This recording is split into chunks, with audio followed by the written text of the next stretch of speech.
Hey, welcome to take 3 of episode 5 of... Oh my god, I almost used the wrong podcast name. Welcome to episode 5 of Two Girls, a Guy, and a TARDIS, take 3. I'm one host, John. I'm Nicole. I'm Joanna. And she's there, and she's here. Yay!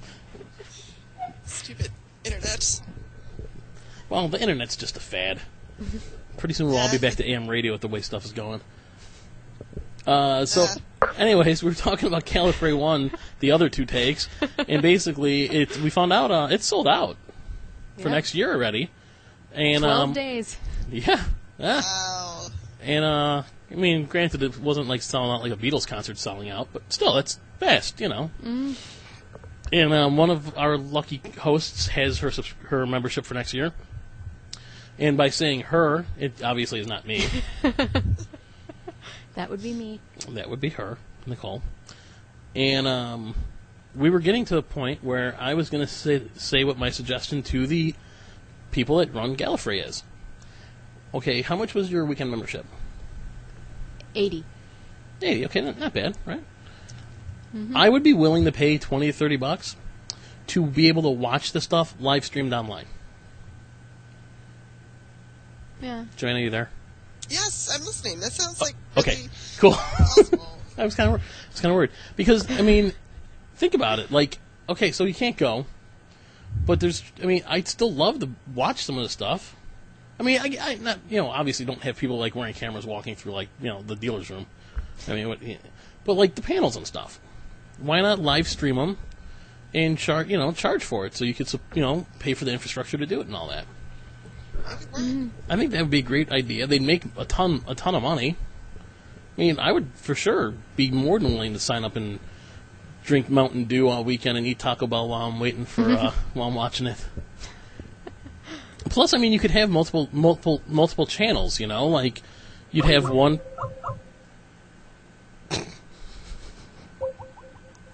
Joanna, are you there?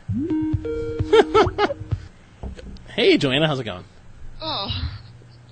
I'm labeling this episode Internet Trouble, and I am not restarting it. So Or Skype trouble. Well, Skype or darn internets, one way or the other. But yes. I think I would be more than willing to pay $20 to $30 to stream it, and like I said, have multiple channels so you could watch what panel, or even have the panels on demand. Like after they're viewed live, take that because I'm sure it'd be recorded. Take the recording and then post it as like their on demand thing even. I mean, I think that'd be a great idea. Yeah. I mean, it's not like this stuff's a secret after, like, people leave the show. It's not like Moffat's there telling, like, 4,000 people, hey, don't tell anybody else. Yeah, because my thought is, I mean, like, what's also, they're thinking about, like, what goes on YouTube or what can be put on YouTube, which is a free service, but they need to find a way to not let that happen then. Well, I think that would solve it. I mean, I think I brought this up last week. That's fine. I understand you don't want it to be on YouTube, but ultimately, unless people are monetizing it, I mean, it's not like any of the stuff that's being recorded is a secret that no one's going to find out about. I mean, I would still pay to stream Galley 1 and then still go to Chicago TARDIS. I mean, they're months apart, for one. Yeah. I mean, a lot's going to happen between that time, but I think that's just it. You want to stop people from posting it and not have to worry about it, then make it available at a decent price. Don't charge me the same amount that, Nicole's paying to physically be there. But, yeah, I'd be willing to dish out some money and, watch some of it, or, like I said, if it's on demand so I don't have to sit in my chair all day, I'd be in. I'd be willing to see about what they paid for, what it would be for, let's say, to hear certain people talk. Oh, you mean charge per panel? Yeah, or they don't want to, like, have that, watch it the entire weekend. Maybe there's one person you want to see talk there. And then you see them talk, and you pay to see them speak. Yeah, because, I mean, my thing is, there's people that are at Galley 1 that you're not going to see at Chicago TARDIS, that you're not going to see at Long Island. Long Island's got one this year, the first one ever. I can't think of the full name of it. It's right around the time of Chicago TARDIS, and the BBC is having an official celebration in London right around the time of Chicago TARDIS. But I mean, you're going to have different people at all these. You know, like, wasn't Sylvester McCoy at, Galley, and we have Colin Baker at Chicago TARDIS. So, I think it would work fine. I think it'd be a good idea, even if it was pay per panel. A couple bucks a panel. And then have, like, a weekend deal where if you want the whole weekend, it's, a slightly discounted. Like, when you buy an album off, like, Amazon, it's like 99 cents a track, and it's a 14-track album, so it'd be $14, but if you buy the whole album, it's, like, $10. I mean, they'd have to have a pretty decent networking set up and pretty good servers and stuff, to, because there'd be a lot of people. Yeah. But I think it'd be well worth looking into. I agree. I can't believe it's sold out already. Yeah. Wow. I mean, it hasn't even been, what's it been, a month? It's Since 12 the- days. No, but it's been a month since or a month and a half since Galley Yeah. ended, right? And Yeah, it's about a month. the new one sold. I mean, that one wasn't sold out till. Did it sell out? Did this It year's? sold out on like Halloween. right before. When did you get your membership? On Halloween. You didn't tell me until like January. Well, because I didn't know if I was going to be able to go, so I didn't want to. I didn't really allow myself. What, you didn't want to to think get my about you didn't it. want to get my hopes up that you're going somewhere? No, it was like I didn't want to get my hopes up by talking about it. I was like, that's true. I just like I'm going to be disappointed enough, so I just like didn't think about it until it was clear that I was going to be able to go. That's the spirit. That's how we think here at Two Girls a Guy in the TARDIS. we assume disappointment until something else happens. That's why we never got that chameleon circuit fixed. But yeah, I got mine. I bought it. It was on Halloween because I was like, but I mean, it was October. because I'd been looking and I was like, oh, it's getting kind of sold out. Should I get one? And then I'm like, okay, I'm just going to get one. And if I can't go, I'll get rid of it. And then I checked and like later that night it sold out. I'm like, got in just under the wire. Very nice. Girl. Luckily and unfortunately, at the same time, you don't have to worry about Chicago TARDIS selling out. Which is Yeah. sad, because I think Chicago TARDIS would be a nice, low-key kind of con for a lot of people and a lot of guests. But you know what? If it's sold out, it wouldn't be that way anymore. I know. That's like with Wizard World Chicago, which granted this year's kind of a rip-off ticket price-wise, but it's a smaller con, and it's just, to me, the smaller one. I mean, I've never been to San Diego, but it's gotten so big now, it's not even about comics and sci-fi, and, it's about, like, I mean, action movies. It's just not, like, if I'm going to a comic book convention, I like to see, like, 60% comics and 40% the rest, not 80% Hollywood and 20%, comics. I mean, yeah, it's cool that you get to see, like, hey, the cast of Eureka was at it, and that's awesome, because they're all cool people, but why were they there? So. But, I mean, like, we had Lauren Holly at Wizard World Chicago last year, and she was delightful. How she tied into anything relating to comic books, I don't know. But she was delightful, and for her age, she is very pretty still. I mean, and Art was with us, and Art was surprised. Art's like, oh my god, it really is her. I'm like, what did you think? They were going to have a double? Of course it's her. So, I mean, I guess I don't mind the guest part of it so much. It's just, it seems like the bigger ones have gotten so just out of control now. Yeah, it happens. Because, I mean, now you have people going just because it's trendy to go. Especially when you're talking about, the West Coast. A small specific spot of the West Coast. In fact, one area of one state of the West Coast. I wonder where you're talking about. I think I narrowed it down enough. But, I mean, Chicago's always been, like, in the top 3 for viewership for Doctor Who, so... Yeah.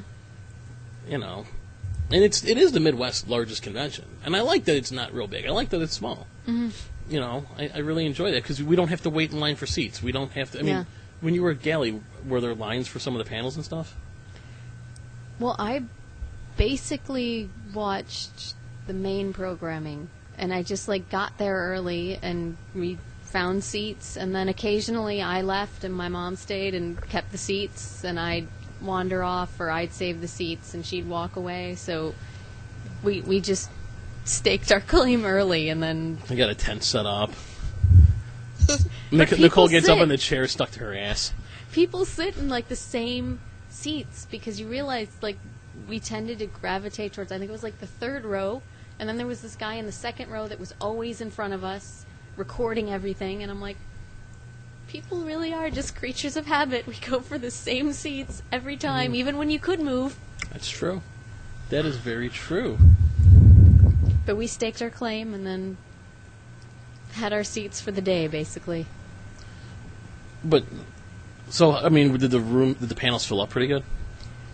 I mean, compared to, like, when we went to see Peter Davison or Sylvester McCoy, which both, I mean, popular doctors, I mean, not like, you know, people like them, and they're very delightful, but, I mean, there were still seats in both of them.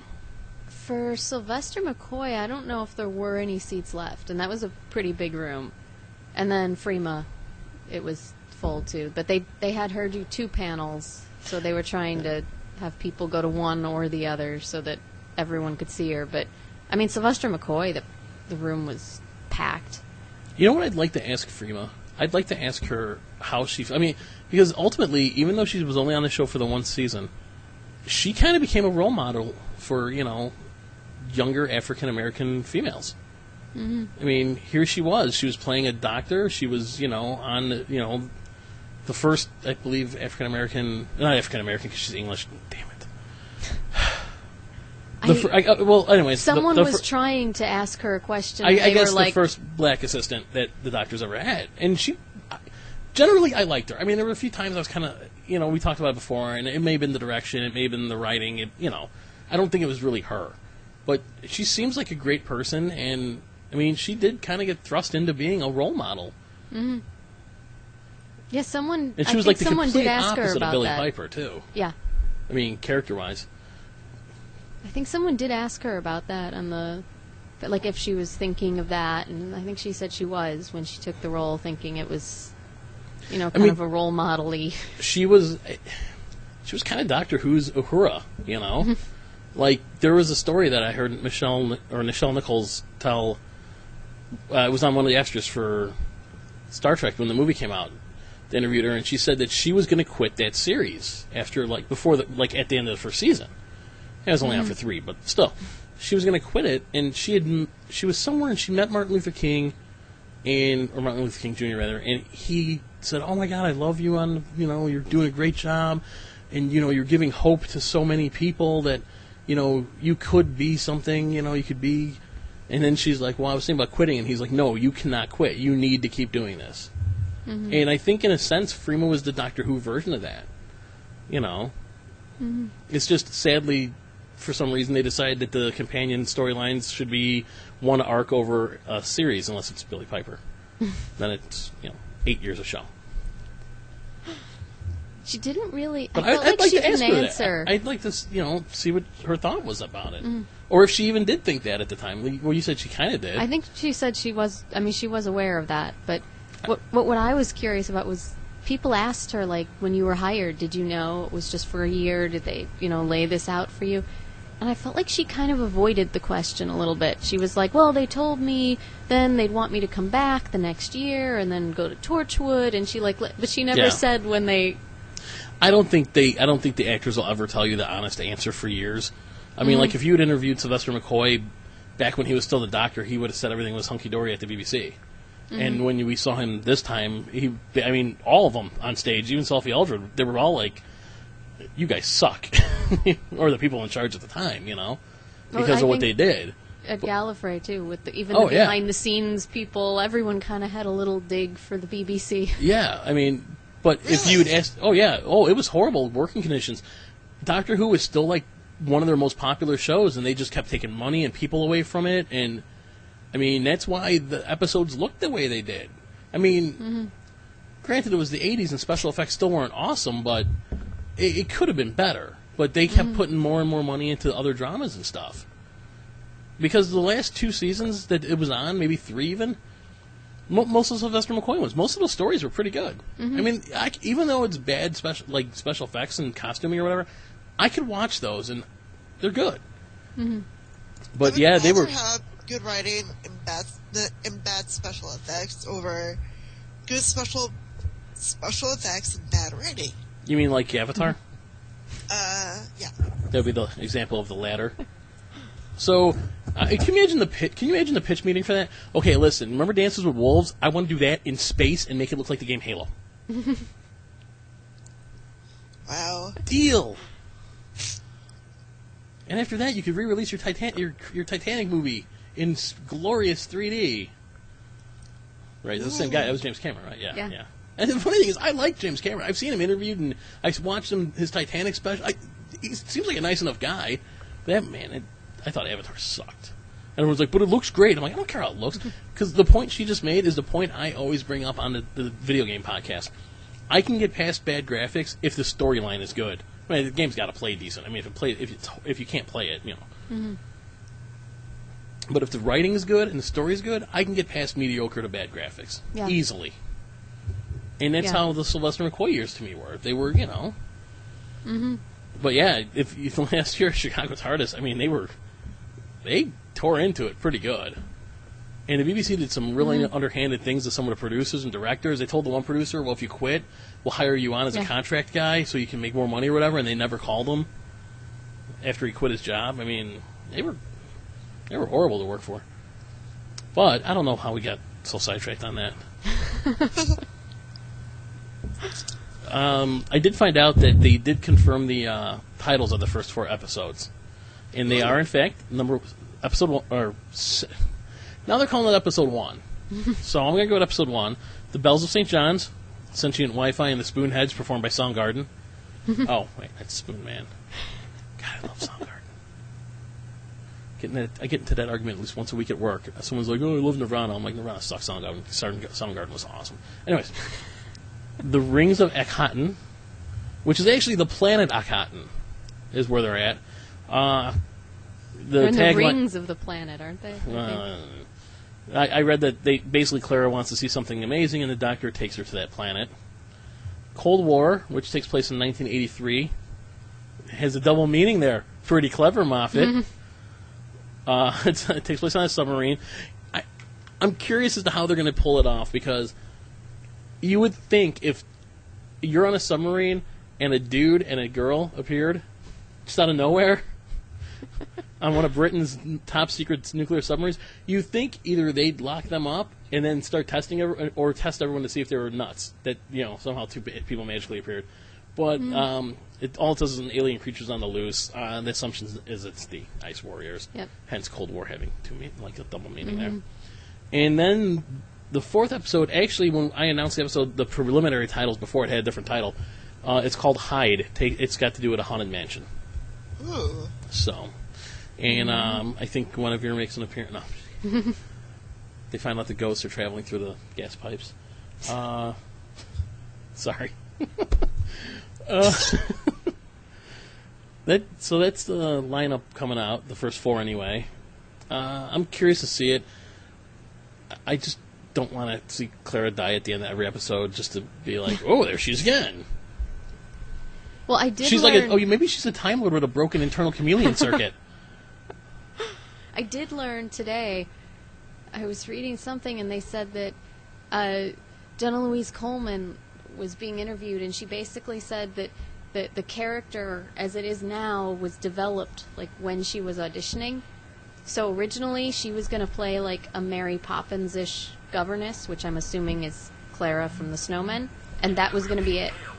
That was the companion. But then they were casting Oswin, and suddenly they were like... Right! That's what I remember. I read that. So then Stephen Moffat changed the whole character arc to fit this. So okay. See, now that's what I thought. Because the only thing that I'd read that was different from that story was that Gillen suggested that that he cast her in that role. But I think she just suggested casting her in the role just for the hell of it to mess with the fans. But yeah, so that basically was how it was then. So the whole mystery about her seems to have been developed quite suddenly by Stephen Moffat. Well, that's pretty cool. That's good to know. I just hope he has an ending. I'm sure he will, and I'm sure he will, and I'm sure it'll be rushed, and I'm sure it'll be involve some sort of a reset button, and I'm sure I'm going to complain, bitch and moan, and kick and scream, but still watch it because I still love the show no matter what, and she's hot, so whatever. You guys. So far, this turned out, other than the Skype trouble, this is turning into a pretty good episode so far. Yes. I just worry. I just Well, worry that- that he's not gonna, because he has these great premises, and then it's like he just kind of like ends them, like almost like he lost interest in it and wants to move on to the next thing. Damn you, 44-minute runtime. It's like, okay, like even the 5th season, when he was doing, you've got the Pandorica, the Big Bang, and then at the end he's like, well, should we find out why the TARDIS was exploding or have an adventure? And then they've never mentioned why the TARDIS was exploding ever again. It's like he just doesn't care anymore. Spoilers, sweetie. I did hear there is a rumor circulating that River Song returns again. Yeah. I love Alex Kingston. I always have, but I mean, she's the Billy Piper to Matt Smith. Like how Rose kept coming back. Now it's River. But River's awesome. Yeah, and at the time I thought Rose was too. So. Oh, come on. Speaking of which, guess whose best of album I listened to last week when I was bored at work? Well, it's not Alex Kingston. It is not. It's Billy Piper's. There's a couple songs on there that are all right though. But it's funny because it really was like she was like 16 and she won like a bunch of awards and had like 5 number ones on her first album. And then she became an actress, so it's kind of like she's, pretty talented. I mean, people could say her music sucked all they want or whatever, but I mean, England pop music's always been kind of a big thing. That and like hard rock, it's weird too. But yes, I was listening to that. So I think I heard like online. I saw like some videos of hers or something. I'm like, I've got to see this. it's funny because the video for her first song was Because We Want To. Oh yeah, And it's like I heard they're that like one, just yeah. like running through the streets because they're like young teenagers and they're Because doing they it want because they to. want to. But it had like spaceships and stuff, and I'm like, what are the odds? Because now she was on, I have a soft spot for like 80% of things British. So, or from the UK anyway. But yeah, I just thought that was interesting that it wasn't like he created this character. Like, No, he had to okay, rewrite a this bunch. is He what had to I rewrite want, a bunch and then of it was stuff. like, oh no, this is what we're gonna do. Yeah, I mean they rewrote a lot of the stuff. I would guess because I'm guessing Yeah. some of these people were working on scripts at the time already. Mm-hmm. I mean, I'm thinking they didn't just start writing them at the end of Series 7A. All right, I guess we gotta get to work now. I mean, we knew Neil Gaiman was writing one for like a year. Yeah. So, Have you guys seen any of the trailers? The BBC America and the BBC version trailers for Doctor Who? I saw Yeah, the I trailer. saw I some saw of them. one or two of them, and I just saw the trailer today for the first episode that I just said the name of and don't remember. Bells of St. John's, where Clara was like just woke up and she's like in the window, and she goes, "What I miss?" And the doctor rattles off like 5 million things he did. So I saw that one too. I guess. Oh, I haven't really. If I watch all the trailers, then I get too excited and I try figuring out what's going on, and I don't want to do that this time. I want to just be able to, watch it and relax. She was on Craig Enjoy that. Ferguson, Jenna Louise I Coleman, missed it. Like, literally? No, I'm just Jesus, and they showed a different clip. kidding. What? I missed it. I did too. I had no idea. And I love Craig Ferguson's show. I just always miss his show. Mm-hmm. I think he's great. I just saw the clip of it online Better than later. that Jimmy I Kimmel missed guy. it too. But there was another clip where where they're riding on the motorcycle, and she's like, "Why don't you take the TARDIS into battle?" And he's like, "Well, I never take the TARDIS into battle." And he's like, "Because it's a wooden box." And he's like, "No, it's the most powerful ship in the universe." And then they ride off on the motorcycle over the bridge. He never takes the TARDIS into battle. No, Really? I think he does. Because I'm pretty sure in the last 7 series, I can name a couple episodes off. Let's see, he took it Yeah. against the Daleks, and I thought of that. I was like, he doesn't usually hop on his he was. motorcycle. I'm and- assuming when he was in the Time War, he wasn't just like on a motorcycle. yeah, riding going through through the Time War. space.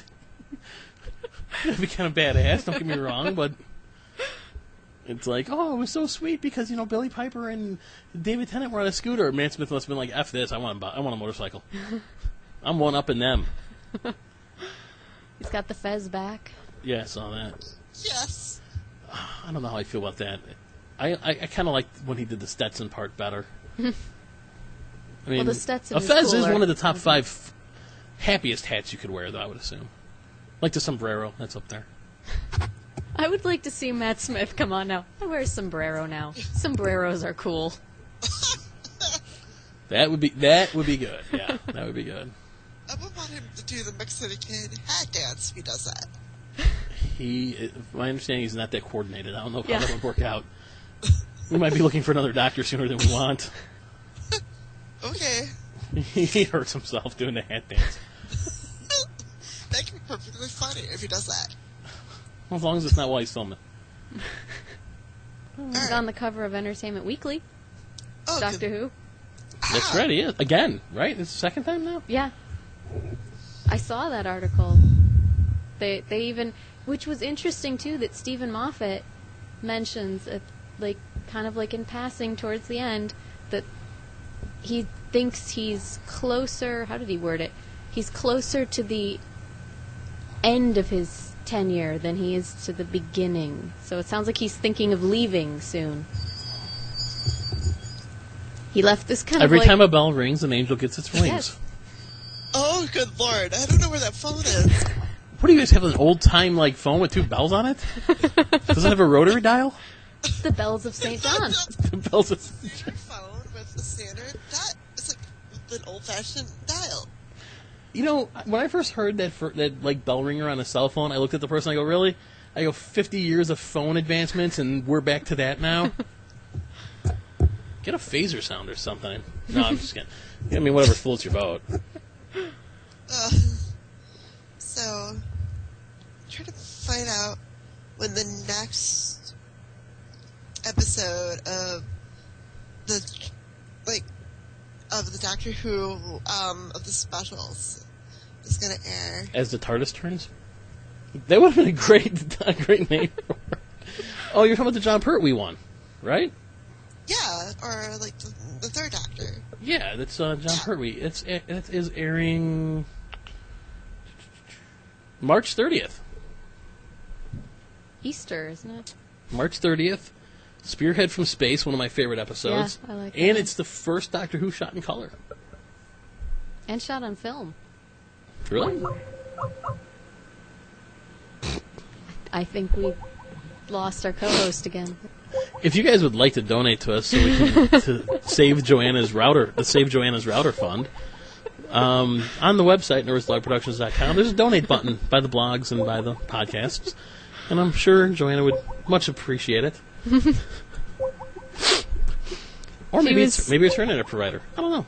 Where she was so eager to see Spearhead from Space. She just hung up and took off. She just left to go watch it now with our endorsement. I do love Spearhead from Space, though. I do too. It's a good episode.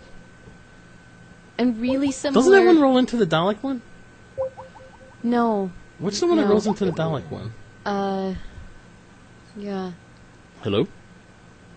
Uh-oh. What, isn't it like... It's like one of the There early... is. Oh, no. It's a Baker episode, isn't it? It's the Baker one where they find everyone in cryogenic suspension. Hey, welcome back. Oh, hello again. First time caller, long time listener. So, We just did a little donation drive to see if we can get people to donate to get you a new router. oh, But yeah, Spearhead from Space is an excellent episode. I'm looking forward to it. Yeah, Because I love these episodes. I'm just, seriously, it's like, I love that Tomb of the Cybermen, but man, it's kind of hard to watch. You know what? It's fine to watch until you see the Cybermen. Then you're like, they look like the Tin Man. But I mean, what are you gonna do at the time? I mean, can you imagine how bad those would have looked in color? But that was an excellent episode. I mean, they're picking very good episodes, which makes me wonder what's going to happen when they get to Doctor number 6. I'm wondering what they're going to choose for Tom Baker. Because there's, so many to choose from. Tom Baker. Well, Robot was a good one. Yeah. No, you know what? What was the one with the Mona Lisas? where yeah. the alien gets split. Oh, we watched it here. The alien gets split into multiple pieces across time. That was a great episode. But you know what one they should pick for Tom Baker? I know it's cliche to say a Dalek one, but is it Genesis of the Daleks? Yeah, with Genesis him of the and Sarah Jane? That is a great episode. That's the one I would pick. They would have to do something with Sarah Jane to honor Liz Sladen because... Well, I think she's in... Is she in Spearhead from No. Space? No, right? Who's Liz that Shaw. It's Liz Shaw. Is it Liz Shaw? Oh, because is that his first... That's his first... Yeah. Yeah. And then Who he are the had bad Joe. guys in that one? In Spearhead? I thought his first episode was the Autons. Yeah. It's the Autons, right? Yeah.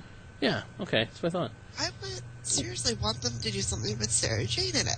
I think Because- I think you're going to see Sarah Jane with Tom Baker because I think most people remember her more fondly being in Traveling with Tom Baker, Yes. where like Katie Manning was Pertwee's. I mean that was his girl because he'd said in an interview before that he decided to leave the show because she was leaving or she had left and they had such good chemistry. He liked Sarah Jane too. I mean, don't get me wrong, but then Richard Delgado had died. The master Yeah. who played the master while he was there. So it's when he decided to kind of say, okay, I'm going to do one more or two more, and that's it. Liz Shaw was actually not supposed to leave the show. Liz Shaw got pregnant and had to leave. And He wanted her gone, though, too. I don't think they got along. He but I wanted think a more helpless... Yeah. And Joe, she was like... Joe was the Billy Piper of... Joe was the Rose for Doctor Number 3, really. Oh, yeah, Huh. Although she's living happily married with the hippie guy from the Green Death. Which, that's not a bad episode either. I mean, to be honest, I know there's people out there that really don't like the Pertwee era, but the Pertwee era had some great episodes. I mean, Inferno, the Green Death, Spearhead from Space. I mean, the Dalek ones that he was... I mean, I can't think of the name of them. Day of the Daleks? Destiny of the Daleks? I think those are the two. And Death to the Daleks. Death to the with Sarah Daleks Jane. with Sarah Jane, yeah. So, I mean, there were a lot of great Pertwee episodes to choose from. So, I think you'll see a definite Sarah Jane. See, that's the problem, though, because you have a lot of people like Romana 1, and there's people that like Romana 2. I kind of like 2 better than 1. And then there's, Leela. Then there was Leela. Horror of Fang Rock was a good one with her. With her and him.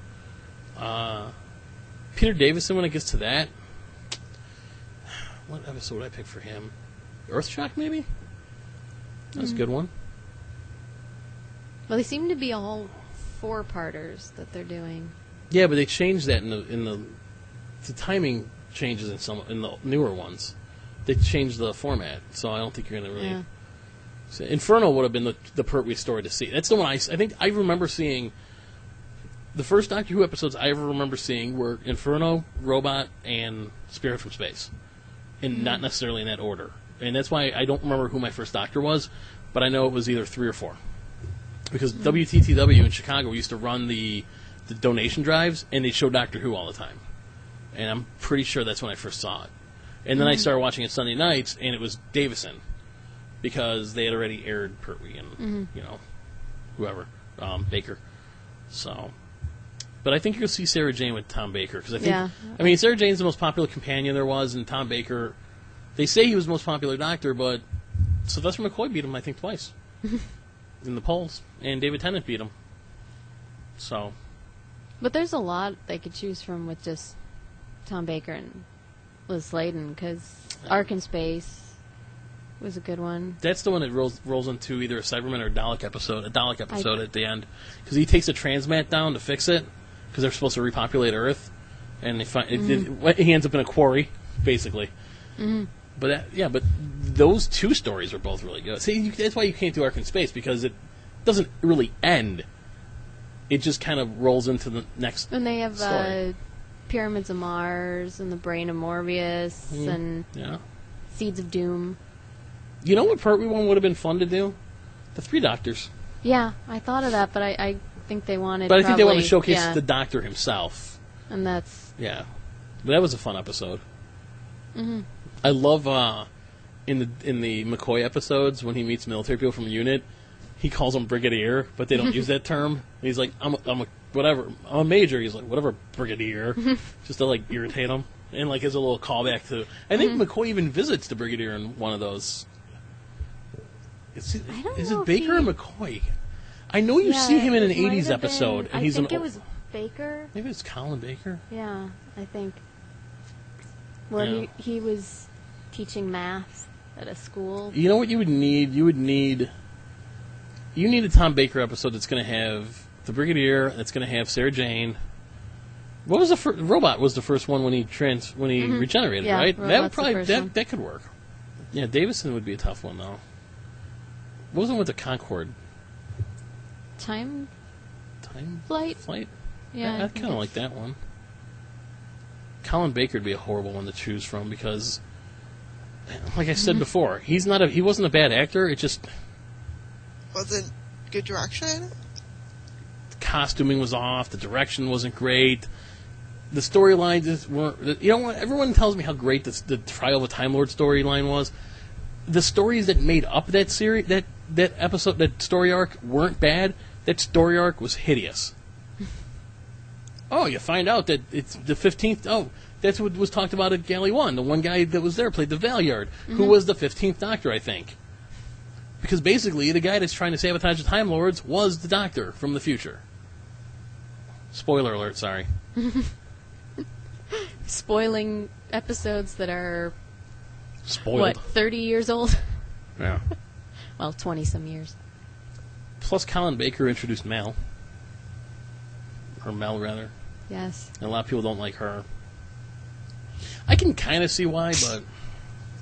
Well, that was what was really weird in the Entertainment Weekly article. They had, like, this little rundown of, like, just a tiny little blurb about, like, each doctor and, like, the margin along the side. And nobody can see the hand gestures that I'm doing to No, explain not at all, this, as a matter of fact. But I can't stop them anyway.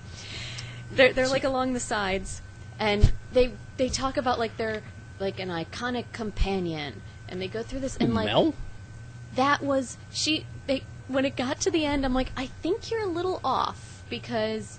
Ace was, I would say, one. Well, they had, like, with each doctor, they're, like, iconic companion or companions. And for Davison, the iconic companion was Perry. And She then, was with him for, like, 3 episodes. And then for Colin Baker, the iconic companion was Mel. And don't get me wrong, I mean, I liked Perry, mainly because, well, I was, a teenage kid, or almost a teenager, and she was at the time, the most revealing Doctor Who companion. No, Katie Manning would have been. Katie Leela. Manning, and, yeah. Tegan kind of skanked it up, too. They were... But Perry, I think Perry had the lowest cut shirts that you've seen in Doctor Who and the most cleavage up until that point. Leela's a pretty low... Because Leela she was was up worried there, about... yeah. The costumer Yeah, was they were up talking there. about... And Philip Hinchcliffe were talking about how she didn't want to be shot. She was worried that they would shoot the wrong angle and you could see too much We'll see down if the shirt. if they had shot the wrong angle, then she would have been an iconic companion. But yeah, no. For Peter Davison, it would have been Tegan. Yeah. But I mean, Nissa was kind of like a little girl, like mentality-wise. She was a genius, but and Adric was. I mean, I said before, he's the Wesley Crusher of Doctor Who. In retrospect, you look back, you're like, oh, it wasn't that bad. But at the time, you're like, eh. And Turlough, I don't even remember. He was like a bad guy, but working for. I don't even know. But I think when I think Peter Davison, I think Tegan. And actually, she was with Tom Baker though too. She was in the last 2 episodes. She was in Legopolis where he regenerated, and I think the one before it. But yeah, it was so bizarre. I'm reading it, and the rest, like, it starts out, and okay, I could go with this. I could go with the... was Dodo one of them? No. It I'm started guessing, out normal. For Doctor number 2, was it Jamie? Yes. Okay. And Susan for the first Doctor. Pertwee... It had to be Joe Grant. I had to be want to Katie say... Manning's I want to Doctor. say they said Joe. She was there the longest with him. I want to say they said Joe and made sense, but I don't... But it seemed to make sense. I'm assuming It Tom wasn't- Baker was Sarah Jane. Yeah, they mentioned Sarah Jane, and then after that it got weird. I'm like, because I was looking at Peter Davison going, well, it's going to be Tegan and It's Perry. Perry. I'm like, I don't think of him with Perry. Really, I know they were together, but I don't really. It was a short time. It was just like she was with Davison for I think the last season or series, however you want to say it, and then with Colin Baker the first series, maybe? No, she was in the Trial of the Time Lord one of the episodes because she stays on that planet. Yeah, She becomes like a warrior princess, kind of.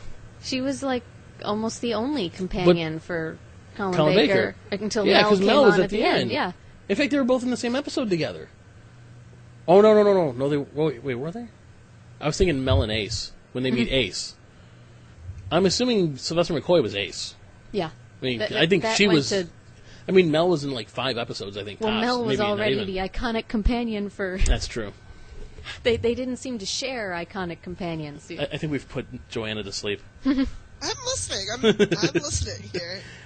I hear a random noise once in a while. I'm like, is she like falling asleep on her like microphone? No, I'm knitting. Oh, what are you knitting? It's a secret, I'm assuming? Oh, Joanna, are you still there? Yeah, she's still there. I can hear her. Alright, this is not... We can hear you now. Can you hear us? Yeah, I can. I lost you guys for a second. Oh, because I said, what are you knitting? And you never Yeah, answered. there I'm was like, is it top silence. secret? I mean...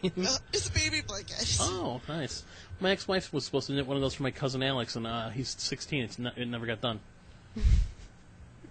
And that's part of the reason she's my ex-wife. Anyways, enough reminiscing over the 60s, 70s, and 80s. Speaking of Third Doctor, and speaking of Inferno, I might add, the 2 DVD special edition set is being released with some special features. Obviously, there's the commentary, but new features would be it's digitally remastered, picture and sound quality, production notes. We lost Joanna, so I'll just continue with this. Presenter Toby, how do you say Toby Haddock's name? Is it Haddock? Hadoke? Hidoki? Haddock? I'm not sure. I think it's Haddock. The guy's he's great. We saw him at Chicago TARDIS. He was brilliant. He reunites the stunt team that did it, and I was just caller number 2. I was just going over the release of the Inferno DVD. You can, Excellent. but yeah, Toby Haddock, I think is how you say his name. He reunited the stunt team. I guess they were called Havoc that did Inferno. I don't remember how many stunts there really were. I remember it being a great episode with some Venusian they karate. leap a little bit. And there's a lot of leaping. They're kind of leaping up on little catwalk That's kind right. of things. It was parkour for the day. We lost her again. So that's on there. There's a Dr. Forever, Lost in the Dark Dimension. It's a what's penultimate mean? First? The second to last. Oh, well, it's a penultimate installment of their 5-part series looking at how Doctor Who was kept alive in the years before the end, or between the end of the classic series and the beginning of the new series. Part 1 of the Unit Family. Let's see what else. New feature, Easter Egg 3, being David Burton. And here's the most important one. Coming soon, a trailer for the forthcoming DVD release. But I mean, there's a lot of other special features. There's one about visual effects, photo galleries, intro to the years. So, I mean, it's a lot on it. I mean, it's 2 DVDs. So I'd be willing to check that out. That was a good episode. That was Liz Shaw, you said this, right? Yeah. And it was That was great her because last episode. that was the precedent setting. Was it that or was it Star Trek that did it first? I think it was Inferno, where like all the bad guys had like one little thing that was different, like the hair was different or something. Eye patch wearing Brigadier. Yeah. Because in Star Trek, the original series, they had an alternate dimension of themselves, and they all had goatees. That was like how you knew they were the evil ones. So I think Inferno did it first. So I think Star Trek might have done it first. Okay, I think Star Trek may have done it first, 'Cause I so I think take Star back the Trek suck at Star Trek. ended- Star Trek was 65 to 68? Because Star Trek ended in the 60s, so... Yeah, and it That's started 70. in the 60s, too. No, Pertwee was in the 70s. Yeah, Holy he starts shit. in 70. Oh, yeah, because she was wearing go-go boots and everything. It was the end of the 60s, early 70s, yeah. It's the only reason why I know is I know he started in 1970. I don't keep the safe search. Yeah, you're right, he did. I don't keep the safe search on, like, turned on my Google, like, search. I'm an adult. Whatever shows up, shows up. I was looking for photos of Katie Manning. I typed in Katie Manning because somebody's like, The well, who Dalek? played Joe Cran? She posed nude with a Dalek.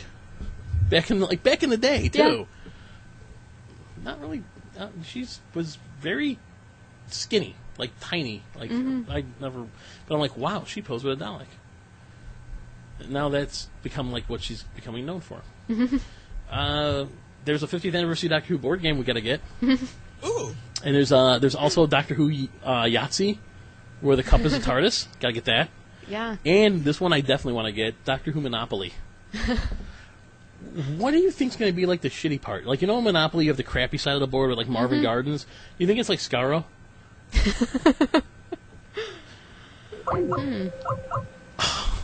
Poor Joanna. Well, this podcast is going to be a surprise to her when she listens to it. We have a new listener. Yeah, I'm wondering if they're going to, That would be interesting, yeah. And what about, like, for the transportation? Is it going to be, like, a TARDIS, and is it going to be... A motorcycle? Yeah, I'm curious as that. Bessie? Oh, yeah. No, Bessie's probably one of the tokens. Wouldn't you think? Yeah. I'm kind of curious as to that. Curious to know what the tokens are. Yeah. A scarf, I would assume. It's going to have to be a token from each Doctor, don't you think? What would be the first one? Kane? Kane, a recorder. Bessie. Scarf. Celery. Celery, and then a clown outfit. In pewter. Umbrella. What was that noise? Umbrella, yeah. The Wi-Fi is becoming sentient here. It's not communicating mine. with us. Because whatever she does on her end, it works. So obviously, it's not on my end. Luckily. Otherwise, AT&T'd get an evil call. Hey, welcome back. I'm trying every time. Nicole goes, this podcast is going to be a surprise to her, too. But we were talking about what the tokens would be for the Doctor Who Monopoly, and we were starting with the first Doctor, I guess a cane, because he had a cane, right? You didn't always have it, though. Well, what else would you pick? A he didn't. fez. I mean, you think... No. Oh, for the first Doctor, you wouldn't be a fez. For the 11th Doctor, you pick a fez. Well, we didn't make it past number 5 yet. But go ahead. Yeah. What would you pick for number sorry. 10, Rose? For 4, you want a scarf. I was thinking the scarf. That's what I said. But you know what? I bet you the tokens are going to be a TARDIS, a canine. Oh, yeah. Because Canine. But, 'Cause you would have the little dog or would in canine be one? Monopoly. Yeah, you do. You're right. Yeah, that's why you're here, because you're really smart. Because I forgot all about that. Because But if you would ask me the name of the Monopoly what? piece, A a hat, a dog, a car, so Bessie, canine, Bessie, Fez. That's 3. I don't know. We're gonna have to just buy it and find out. We're gonna have to buy it. We're gonna have to come here. We're gonna have to throw some old Doctor Who on that projector screen there, and we're gonna have to play it on this table. It's the only way we're gonna find out. All right, where can you get this? I know Fry's had it, but I'm sure other places have it too. Someone get it, because I want to play this game now. I'm kind of curious. I want to know what the 50th anniversary Doctor Who board game is about. Like, I have some of the card game stuff, and I've never played it. I just bought them because I like card games and thought they were awesome. And I don't think I've even opened it. But I want to get the Monopoly and the Yahtzee, just because. You know. Yeah. Should I buy 2? One to open, one to sell in 40 years? At the 100th anniversary? You know, conceivably, we all could still be alive when the 100th anniversary of the show is. I would definitely need to use that treadmill more than 3 times a week, and probably watch what I eat, but we all could do it. Well, then again, with modern science and the way things will be back, 50 years from now. Who knows? By then we'll figure out regeneration. So that's that's more 50th anniversary stuff. Pretty cool. Mm-hmm. Joanna, are you there? Yes, I'm here. Awesome. I'm having so much trouble with Skype today. Because my internet is all good and everything's good, but I think it's just Skype at this point. Yeah, those sons of a... Well, we might all have to start recording live then. looks like Skinner will be leaving at the end of the series. She took over the executive role for the production of the 2011 Christmas special, The Doctor, Widow, and the Wardrobe, and has responsible for 15 episodes. Did we just lose her again? It would appear so. It appears we... No. Yeah, Skype must be acting up today. They're not going to get a shout-out this episode. But she did. She did pretty much finish the... Yeah. she got through the... She got through the story. Yeah, basically, Carolyn Skinner, I'm surprised. She's not really... I mean, she's leaving Doctor Who, but she's staying in the BBC family. She's joining BBC Drama... to join BBC Drama production in London. I'm not really sure what drama she's going to be working on. I mean, they seem to have a lot of dramas. Like, that seems to be all they make. Mm-hmm. So yeah, Joanna did make it through the story before Scott cut. Oh, good.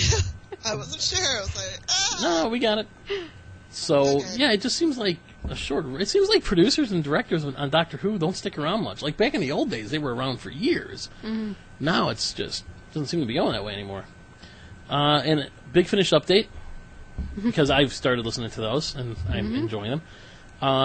The coming up this, I think it's coming soon. I'm not sure exactly when. Sixth Doctor story, Seeds of War, coming soon. Third Doctor story, The Scorchies, which features Katie Manning singing. And the Fourth Doctor, War Against the Lan and The Justice of Jaxler are all on the way. Probably in the next month or so, I would think. Mm-hmm. And so if you want to get your classic Who fix with new stories, you just have to kind of use your imagination, but they're pretty good. I've listened to a couple. Stephen Moffat says the Doctor's greatest secret will be revealed. And then many monsters are returning, Cybermen, the Ice Warriors, or monsters that are making their first appearance. The Spoonheads, horrible the name. Vigils, Whisperman, and the Mummy. Yeah, he said the Mummy. It was like a little interview with him that I saw online. Are Laura and Hardy going to be there too? He said he went through and he said he's going through and there's the new people, the Vigil, and he's like going. I'm like, okay, name, and then he goes the Mummy, and I'm like, wait, I actually called my mom into the room and went, Mom, listen to this. Does he just say the Mummy? Wasn't there a mummy in Tom Baker's story? Pyramids of Mars. Yeah. Same mummy? I don't know. It was a robot or something. Sutek? Yeah, Sutek, something like that. The guy that was controlling the mummies. Didn't it say there was going to be some zombie kind of character too? Yeah. Oh, welcome to 6 years. Welcome to 6 years ago, there, Moffat. Way to stay ahead of the curve. Everyone's doing zombies now. Might as well hop on that bagwagon, that beaten dead horse. In fact, I haven't even updated our zombie story on the website in like a month and a half. They already had the kind of zombie-ish though with the Eccleston and Dickens. You are my mummy. They went to my mummy. Those were kind of zombie-ish. I mean, not brain-eating zombie, but you know. Yeah, but they were the dead, the roaming around kind of. Yeah. So, and allegedly, there's going to be a prequel online for the Bells of St. John this weekend, if I'm correct. Mm-hmm. Tomorrow or Saturday? Saturday. Is it a prequel or a prologue? Well, because technically, doesn't a prequel mean that the show has already aired? Yeah. Now they're showing it. Mm-hmm. Get it right, BBC. It should be a prologue. Learn your terminology. Oh, because a prequel means that you've already seen the story, and now you're like, "Ooh, what happened before?" Yeah. Saturday at noon. I like how releasing something on the internet now has a time. Yes. One of my more interesting stories that I found was that Peter Jackson is claimed to have said that he would direct an episode of Doctor Who if they give him one of the gold Daleks. Well, the Daleks we have now. Mm-hmm. And supposedly it was a conversation he had with Moffat during Christmas, and of course Moffat denies, or doesn't really deny or confirm it. And he goes, if I couldn't tell you guys anything about that. But, he'd be willing to direct an episode for free if they give him a Dalek. Mm-hmm. Shit. I'll get coffee for the entire cast and crew if they give me a hat. I mean, come on. If you're listening out there, I'll pay my way to England. Or, well, no, Wales. I'll pay my way to Wales. I'm sure Cardiff has an airport. Yeah, he has, like, Peter Jackson has already, I think, like, 2 Daleks and a Cyberman. Yeah, they showed a picture of him with it. Yeah, he's a Doctor Who fan. Oh. For sure. And he had Sylvester McCoy's costume, because yeah. McCoy was talking about that. Well, my thought is, he's a great director. What kind of Doctor Who episode would it be? I mean, all I've seen Peter Jackson direct has been, Lord of the Rings. I mean, he directed before that, but I don't know anything offhand. This makes me happy, because I'm a huge Peter Jackson fan, so I want it to happen. Hear that, Moff? Epic. Yeah, except that it's 43 minutes long. It'll be the longest Doctor Who episode ever. It'll be an epic yeah. And then there'll be 4 director cuts that come out. If Ridley Scott does one, it'll be like that. It'll be like Blade Runner. No, you don't understand. This version adds a minute that changes the whole theme of the movie. Really? James Cameron did with the best. There were like 19 special editions too. The movie went from like 2.5 hours, which is long enough, to like 4. But no, Peter Jackson, I'd be curious to see what kind of episode it would be. Would it be in his comfort zone and like a fantasy kind of thing? They go to like, a planet that's feudal kind of, or, medieval? Or would he like do something different? I think John Woo should direct one. And like everything's going horribly. Like Clara's about to get murdered right in front of the TARDIS. Suddenly the TARDIS doors fly open and Matt Smith walks out, throws his arms to the side like the Jesus pose thing. Doves fly out behind him with a bright light. Like in every John Woo movie he's directed, or at least the ones from Asia. It's like it's like the minute you see that happen on screen, you're like, oh, all those people are dead.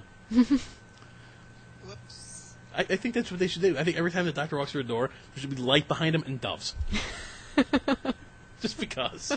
For like, were those doves? I'd like to see him get a companion just to release doves behind him, like. And this is your job. Every time I step out, you release these doves.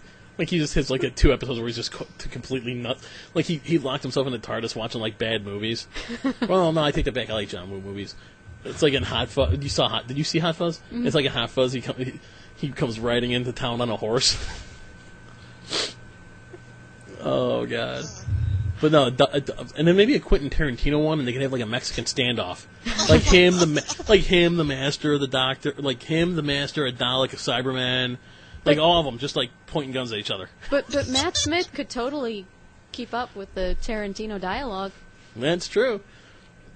He could spit out that dialogue faster than... There'd be a lot of bleeping. And they'd use the N-word a lot.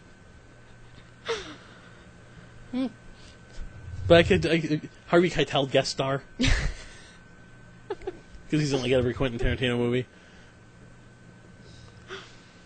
They're all standing around the TARDIS Council, just aiming, guns pointed at each other.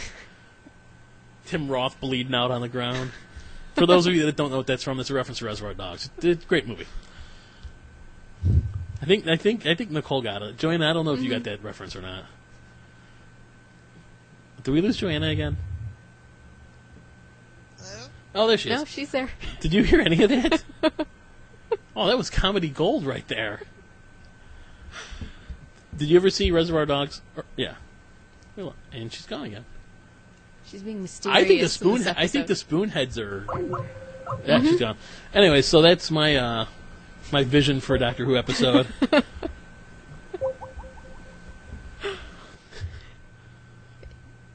That would be a different direction. Have like Rory and Clara there, and they both look at you. They keep killing you off too, right? I hope. You hoping next time we record it doesn't do this? Yes. Okay, yes, well, I'm shaking my head at my computer and my Wi-Fi and my Skype. You'll find out exactly why I'm asking you this question when you listen to the episode. Have you seen Reservoir Dogs? No, I haven't. Okay, well, I explained the reference I made anyway. Mm-hmm. Oh, it was brilliant. Can't wait to listen. Maybe Matt Smith could dress like John Travolta from Pulp Fiction and like There's a t-shirt. Clara like Uma Thurman, and they could just like do their little dancing thing. There's a T-shirt of Clara passes out, he jams a needle in her chest. Tennant and Smith. Yeah. Dressed as the two hitmen. Vincent and What was that one? Jules. Jules. Yeah. The last thing, the two last things I've read, producer Marcus Wilson dares anyone to work out Clara's secret.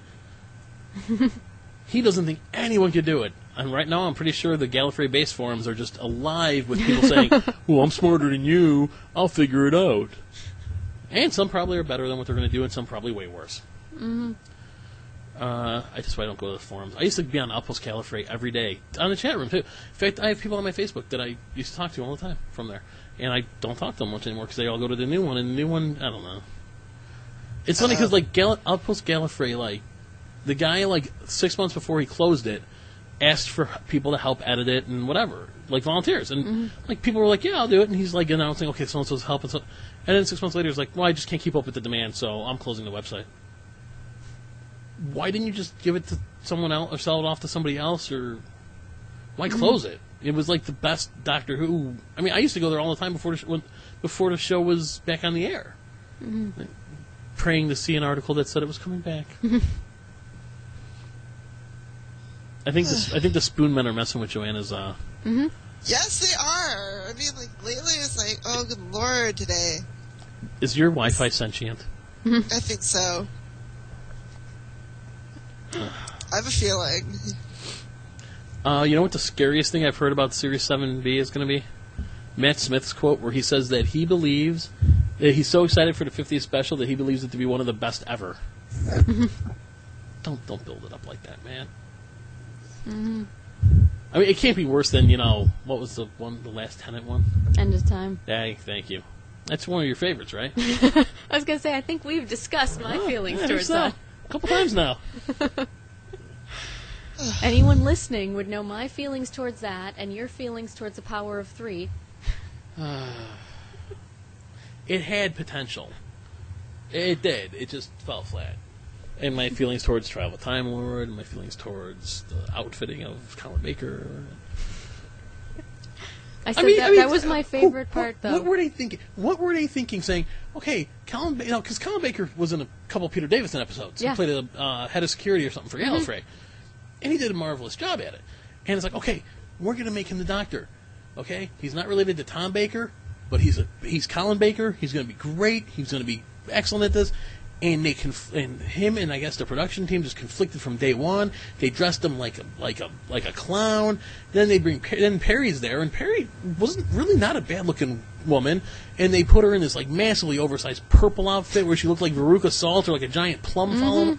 What I didn't think people took that much drugs in the 80s. I thought that was the 70s. I thought in the 80s was more like mellow drugs. Apparently, whoever designed the costuming in that for him was tripping on acid. Well, the costumer that was at Gallifrey 1, June Hudson, she was so funny. I said somebody asked what Doctor's outfit she'd get rid of, and she was just kind of like, well, I guess they can't all be tasteful. Referring to his. I was like, that is the nicest way to put realistically, she could have just looked straight at them and been like, really, do you need to ask? Well, she did You've seen all the Doctors, right? she did kind of say, like, well, the coat, I forget how she worded it, but she was like, that, but then she kind of was like, but, can you imagine any of them not being here? I guess they can't all be tasteful. I mean, my God, okay, Pertwee dressed flamboyantly because in the early 70s, that was the thing. But he was looking cool. He looked cool, but it was the thing. No one in the 80s, no matter how bad they dressed, wore clothes like that. No. They might as well just put him in a pair of Zubas with, like, a hypercolor T-shirt on. Giving him a mullet and an El Camino. Or like an 84 Camaro Berlinetta or something, Just horrible. Oh. And there's some episodes I like, so I have to watch them, and then as I'm watching them, I go, this is a great episode, but why did they dress you like that? And it's like, it's 90 degrees on that planet. Why is Perry wearing a purple pea coat? It makes no sense. Yeah. It was not. No. Well, that's been we got an hour and 7 minutes in. Anybody have anything else? Because otherwise we're just going to rant and rave about stuff we like and don't like for the next 3 hours. I can only imagine when we all get together again. Oh, yeah, we actually all met finally for the first time this weekend. Woohoo! Well, Yes. I mean, I knew Nicole, but yeah. We met Joanna. Yay! And it was hilarious watching Joanna, and Joanna 1 and Joanna 2. It's like we have two Romanos. It was hilarious. It's like, I like the Renaissance Fair. Me too. And then Joanna, like, the next day was like, it was really kind of creepy, though. Everything I like, she likes. I'm like, maybe it's your doppelganger. I don't know. I didn't plan it on that because like I'm a huge Ren Fair fan, and I have friends who work at the Renaissance Fair, and that was just random. I felt really bad. I didn't realize that your friend waved to me from the minivan at first. Like, I thought she waved, but I didn't really know. Like, because I was turning my head at the time, and then she sent me a Twitter message saying, hey, I waved at you, but I didn't answer it for, like, hours. So I'm like, oh, I hope she doesn't think I'm a douchebag. I mean, I am a douchebag, but I'd rather not be thought of it for that. I mean... It was late. I'm like, I'm sorry. I thought you waved. I didn't realize it was you. I really didn't. We got to meet a Ghostbuster. That was cool. Yeah. Yes. Good outfitting. Nice, nice costume. Oh yeah. Yeah. They were all the Midwestern Ghostbusters were all in the St. Patrick's Day parade. That one was the city one, and so they were all on TV, and they were all there. So Pretty cool. yeah, you'll meet them again, like at the photo shoot on April 6th. April 6th. I gotta remember that date. April 6th. Wait a minute. That's a Saturday. When are we going to Gorilla Tango? Because we bought the tickets for that. No, 12th. That's for That's the 12th, right? Yes. All right, just making sure. Don't worry. I have a baby shower on the 13th. Like, oh. And she's gonna be I all feel like- she's gonna be all worn out and tired at the baby shower. She'll close her eyes, and picture Doctor Who burlesque. Oh, good lord. Everyone's gonna be like, Joanna, why were you giggling the whole time? You guys have no idea. Oh, good lord. So, well, I guess that's been episode 5. Oh. I think we learned a lot about each other this time, and ourselves. I think it was definitely an Yes. episode of self growth. And we Sorry learned a lot about about my we learned a lot internet about Skype. Yes. Like, you get the old adage, you get what you pay for. Uh-huh. It is free, so guess what? And in retrospect, I could have probably just had her call my phone and plug my phone into the mic input or the line in. I probably would have did the same thing. But this added an element of mystery to the podcast. Especially for was her- she especially there? for her. Was she not? Ooh. Especially for- no, it's like, there's- oh, every time. There's 25 minutes of podcast. You're going to be like, I don't remember that. Oh, that's right. Oh, good lord. I'd also like to thank one of our listeners for saying that I have a nice voice for podcasting. Oh. She'll know who she is. You know who she is. Oh, I know who she is. Well, I've never met her, but I know who she is. Nicole knows who she is. Yes, very well. But anyways, that was episode 5. I'm John. I'm Nicole. I'm Joanna. And hopefully this episode will have closing theme music. If I Yay. stop forgetting to put it in. So thanks for joining us. We'll talk to you soon, because I think we're doing an episode... Are we doing an episode before the Bells of St. John's or after? Wait, what day is it? It'll probably be right It's after. Saturday, so it's We'll be doing it 30. right after. Yeah, we'll be doing it right after. So we'll see you then. Hope you enjoy the episode when it airs.